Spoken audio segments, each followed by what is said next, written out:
ዛሬም ከሊድስ ጋር አቻ ተለያይተናል። ባለፈው ባለቀ ሰዓት አገብቶብን አቻ በእነሱ ቤት ተለያየን። ዛሬ ደግሞ በአንፊልድ በአስፈሪው ሜዳ እንደ ነበልባል የሚፋጁ ሜዳ ላይ ዛሬ አቻ ወጣን በሊድስ። ይሄ ማለት ይሄ አራም የሆነ አራስ ነው አሰልጣኝ አንፊልድ በጣም ነቀለለብን የእውነት።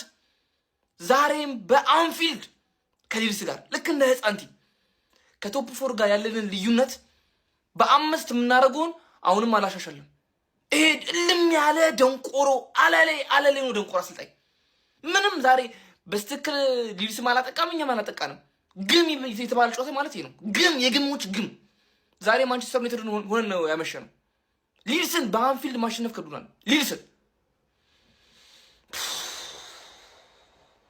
ይሄ አሰልጣኝ በጣም የተጫወተብን ነው። ከማሬስካ ቀድሞ መባረር ያለበት ይሄ ውሻ አሰልጣኝ ነበር።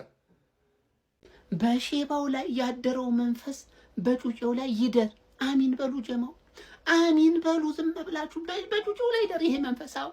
ያቻ መንፈስ ዛሬ ይደርበት፣ የሽንፈት መንፈስ ይደርበት። አሚን አሚን አሚን። አይ ሼባውን ስላንቺ እናውራ። ምን ሆነሽ ነው ዘንድሮ ሻምፒዮንስ ሊጉን ተውሹ አትሳተፊም? ዋንጫውን ከተውሹ ቆየሽ። ለዋንጫ አልጮትም አልሽ እኮ እንትኑን አትጮችም ነው እንዴ ሻምፒዮንስ ሊጉን? ትርፌ ከኋላ እኮ እየተነፈሰችብሽ ነው። ኮልብሳቻ ስለወጣች እንዴ አትዘናጊ። እሷቻ ወጣሽ ብለሽ እሷ ስንፈተ ኳስ ይዟት ነው። ትርፌ ስንፈተ ኳስ ይዟት እኮ ነው። አንዳቻ ወጣች። ምን አይነት ንቀት ነው አንዳቻ ማትወጣው? ሼባው ምንድነው እንዴ? ሲያምሽ ያመኛል አይደላችሁ እንዴ ሁለታችሁ? አቻ እንደ አይነት አቻ የለም። አንቺ ጎል አግብተሽ አንድ እኩል ነበር እንደ ትርፌ መውጣት የነበረብሽ።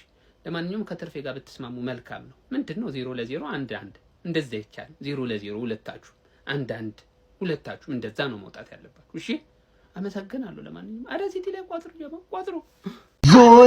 ዞረሽ ልትመጪ ከእጄ ላትወጪ መስሎሽ ከጎኔ ርቀሽ ዞረሽ ያው ተመለሽ። አሮጊቷ ምን ትጠራሪያለሽ? ነይ ሸለፈታ ነይ ጀማውን ተቀላቀይ። ይኸውች የለውም አላውን ማለት 3 ነው። ነይ በቃ አብሽር።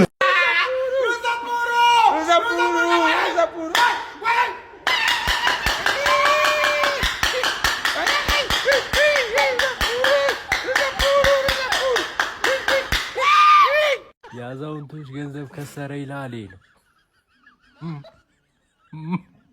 እድሜ ልክ ተጠራቅሞ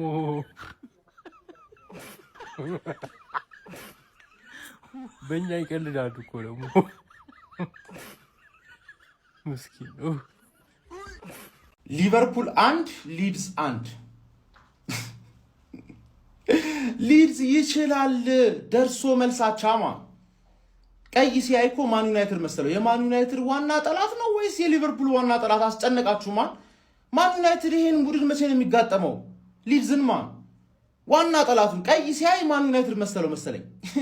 አንዱ የሊቨርፑል ደጋፊ ሲተነትንልን እንዴት ነው ማልቋጥረው? 10 ነጥብ 15 ነጥብ ብቻ እኮ ነው የምትበልጡን። 5 ጌም ከተሸነፋችሁ እንደርስባችኋለን። ታይትል ሬስ ውስጥ እኮ አለን አላለችም? 5 ጌም በተከታታይ እኛ ስንሸነፍ 5 ጌም እነሱ 5 ጌም በተከታታይ እንደሚያሸንፉ አድክሞች ወይ ያላነሽ። አሁን ለሲቲ ትቋጥራለሽ። ምን አማራጭ አለሽ? አሜሪካም ገጠር ያለ እንዴ እንዳለ እዚህ ክለብ ደጋፊ የገጠር አስተሳሰብ ገጠር ከተማ አይቶ ማያቅ ሰው የአሜሪካ ገጠር ውስጥ ነብራስካ ምናምን የሚኖር ሰው ከባድ እኮ ነው። ትራኩን ከየት ወዴት እንደሚነዳ ገባ ነው ትራኩ። አድክሚዎች ወያላ አሁን ለሲቲ ትደግፊያለሽ። ካሞን ሊድስ አሁን ሊድስ ኔክስት ትክክለኛ ጠላቱን ማን ዩናይትድ ያገኛል። እና ሌላ ሐሳብ ደግሞ ቤተሰብ አካውንቴን ገብታችሁ ኮፒ ሊንክ ትላንትና ዛሬ የሰራሁት ቪዲዮ 2 ሰዓት ሙሉ 2000 3000 ምናምን ቪው ላይ ታይቶ ነው ከዛ በኋላ የሚወጣው። አሉጣም ካለ ራሱ በዛው ሊቀር ይችላል። አካውንቱን ገብታችሁ ኮፒ ሊንክ ቤተሰብ። ከሌሊቱ 7 ተኩል የሆነ ቡድን ቢኖር ሊቨርፑል ነው። ያራዳ ልጆች በሚገርም ሁኔታ ማለት ነው ምን እንደሆነ ሁሉ ግራ የሚያጋባ ቡድን ሆኖ ቁጭ ብሎላል። ቡድን ያራዳ ልጅ አሰልጣኝ አርኒ ስሎት ያላቸውን ሰራዊት ፈርስት ሃፍ የጨረሱ ይመስለኛል። ሰከንድ ሃፍ ባለው እንሄዳለን አይነት አካሄድ ነው የገቡት። ነገር ግን ሊሆንላቸው የቻለ አይመስለኝም። ከዚህ በፊት ተቀይሮ እየገባ ብዙ ነገር ሲሰራላቸው የነበረው ፌዴሪኮ ቼዛ ደግሞ በዛሬው ጨዋታ ተቀይሮ ገብቶ ይሄን ያለ የሚባል እንቅስቃሴ ነበር ሲያሳይ የነበረው። መጨረሻ ሪዮ ንጉማን መጠቀም ችለው ነበር። ቆንጆ የሚባል እንቅስቃሴ ማሳየት ችለው ነበር የታዳጊ። ነገር ግን ውጤት ማግኘት አልቻሉም ማለት ነው። ከሊድስ ጋር በሁለቱም ጨዋታ አቻ መውጣት ችሏል። ሊድሶች አንፊልድ ድረስ መጥተው ነጥብ ተጋርተው መውጣት ችለዋል ማለት ነው። በዚህ ጨዋታ ምንም አይነት ጎል አልተቆጠረም ማለት ነው። እጅግ በጣም አስገራሚ ነው። ጀሬሚ ፍሪምፖንግ ግን እጅግ በጣም አስገራሚ የሚባል እንቅስቃሴ አድርጓል በዛሬውም ጨዋታ ማለት ነው። የልጅ ከጉዳት ከመጣ በኋላ ቆንጆ የሚባሉ እንቅስቃሴዎችን ማድረግ ችሏል ማለት ነው። ቡድኑ ግን ቻንስ ክሬት ላይ ከሚባለው በላይ አሁንም ብዙ ነገሮች የሚቀሩት ይመስለኛል። ከመከላከሉ ማጥቃት ላይ ያመዘኑ ተጫዋቾችን በብዛት ይዞ ገብቶ ቢሆንም ነገር ግን ውጤት ይዞ መውጣት አልቻለም በዛሬው ጨዋታ ማለት ነው። የአርኒ ስሎት ሰራዊት ሐሳብ አስተያየት ኮሜንት ላይ ፕላስ ምልክቱ እናንተ ነች። በደንብ ሼር ኮፕሊንክ ይደረግ።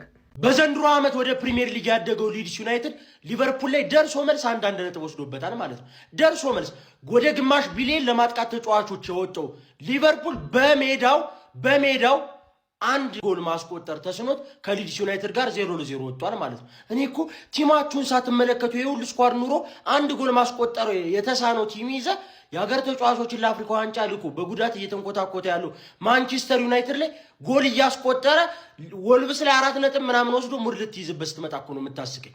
እንደኛው በተመሳሳይ እንኳን ብታሸንፈው ወልብስን 2-1 ምናምን አሸንፈው 2 ጎል ብቻ ማስቆጠር ይችላል በሜዳ እኛ 4 ጎል አስቆጠረንበት ምናምን ሙድ ልትይዝብኝ ትመጣለህ። አንድ እኩል ወጣ እያልክ ማለት ሊድስ ዩናይትድ ደርሶ መልስ ወሰደብህ ነጥብ አንዳንድ ነጥብ ወሰደብህ። ዛሬ ደግሞ ጭራሽ የተከበረ ሜዳ በምትለው ሜዳ መጥቶ አንድ ጎል ሳታስቆጥርበት መረቡን ሳያስደፍር ወጥቶ ሄደ ማለት ነው። እና አንተ አትችልም ዘንድሮ ጭራሽ ድምፅ እንዳልሰማ የሊቨርፑል ደጋፊ ከሆንክ ማለት ነው። ይመች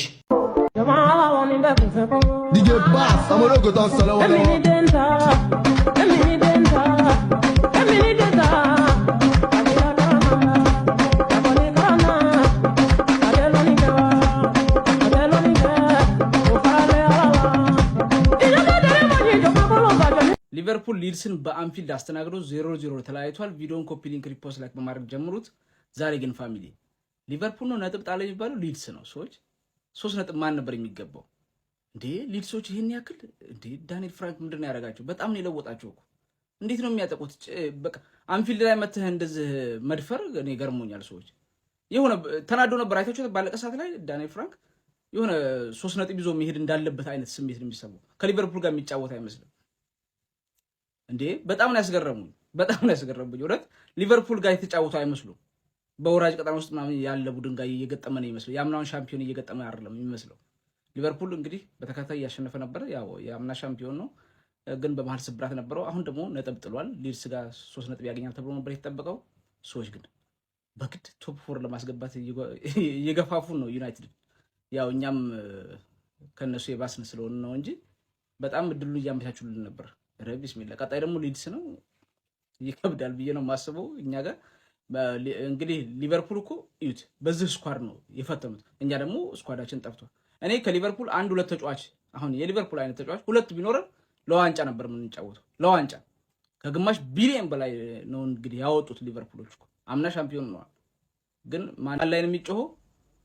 አሞሪም ላይ ነው። ምክንያቱም ስሎት ጊዜ ገዝቷል። አምና ፕሪሚየር ሊግ ዋንጫን አንስቷል። እኔ ይሄ አግባብ ነው ብዬ ነው የማስበው። ግን ሊድሶች በጣም አስገርሞኛል። እስቲ ፋሚሊ የተሰማችሁን ኮመንት ላይ አስቀምጡ። ቪዲዮ ክፍቻችሁ ኮፒ ሊንክ ሪፖስት ላይ ማድረግ እንዳይረሳ። ቴንክ ዩ። በ19ኛው ሳምንት የእንግሊዝ ፕሪሚየር ሊግ መርሃ ግብር የአርነ ስሎቱ ሊቨርፑል ከዳንኤል ፋልኩ ሊድስ ዩናይትድ ጋር ነጥብ ተጋርቶ ለመውጣት ተገዷል። በዚህ ጨዋታ ላይ ወደ ጨዋታ ይዘቡት የገቡትን እቅድ በመተግበሩ ረገድ ሊድስ ዩናይትዶች የተሻሉ ነበረ ማለት የሚቀል ይመስለኛል። ምክንያቱም መከላከል ምርጫ አድርገው በመግባት እንግዲህ ነጥብ ተጋርቶ ለመውጣት ግልጽ ፍላጎት እንደነበራቸው ተመልክተን ነበረ። ሊቨርፑሎች የዚህን ጨዋታ የበላይነት ወስደው ነበረ። በርከት ያሉ ሙከራዎችንም ማድረግ ችሎ ነበረ። ነገር ግን እነዛን የበላይነቶች ወደ ጎልነት ለመቀየር ተቸግረው እንግዲህ ነጥብ ተጋርቶ ለመውጣት ተገደው ነበረ ማለት ነው። ሊድስ ዩናይትዶች ላለፉት 6 ጨዋታዎች እንዳልተሸነፉም እየተመለከትን እንገኛለን። ዳንኤል ፋርክም እንግዲህ በሊድስ ዩናይትድ ቤት እየተሻሻለ እንደመጣ እየተመለከትን እንገኛለን። ከሊቨርፑል ጋርም ባለፉት 2 የደርሶ መልስ ጨዋታዎችም እንግዲህ ሽንፈት እንዳልገጠማቸውና ነጥብ ተጋርተው መውጣት እንደቻሉ ተመልክተናል ማለት ነው። በዚህ ጨዋታ ላይም እንግዲህ የሚገርም የመከላከል እንቅስቃሴ ነበረ ያስመለከቱን። ሊቨርፑሎችም ከነጥብ መጋራቱ በኋላ 33 ነጥቦችን በፕሪሚየር ሊጉ በመያዝ 4ኛ ደረጃ ላይ ተቀምጠዋል። ለማንኛውም ስለዚህ ጨዋታ ያላችሁን ሀሳብ ኮመንት ሴክሽን ላይ አካፍኝ። የፕላስ ምልክቱን በመጫን ፈጣንና አዳዲስ ሆነ ኳስ መረጃዎችን ማግኘት ይችላላችሁ። እብድ ያገግማል እንጂ አይድንም የሚባለው እውነት ነው። ሊቨርፑል ዘንድሮ ጤነኛ አይደለም እንዴ? ትንሽ እኮ ተሻሻለ፣ ትንሽ አገገመ እያልን ነበር እኮ። አገረሸበት በሽታው። በአንፊልድ እንደዚህ ሆነ እንዴ? አንፊልድ እኮ እንደዚህ አልነበረም እኮ። እኛ የምናውቀው አንፊልድ እንኳን 0-0 ልትወጣ ማለት ነው ማስተዛዘኛ ጎል እንኳን ማስቆጠር በጣም ከባድ ነበር። አሁን ግን አንፊልድ የትኛውም ክለብ መጥቶ የሚደፍረው ስቴዲየም ሆኗል። ሊቨርፑል ካዘዋወሯቸው ዝውውሮች አምና ሻምፒዮን ከመሆኑ መጠን ይሄ ነገር ኤክስፔክት አይደረግም። ምን እየሆነ ነው ያለው ሊቨርፑል? ለማንኛውም በአንፊልድ ስቴዲየም ባዶ ለባዶ ጨዋታውን አጠናቋል። ጨዋታውን የተመለከታችሁት ሀሳብና አስተያየታችሁን ኮሜንት ላይ አስቀምጡልኝ።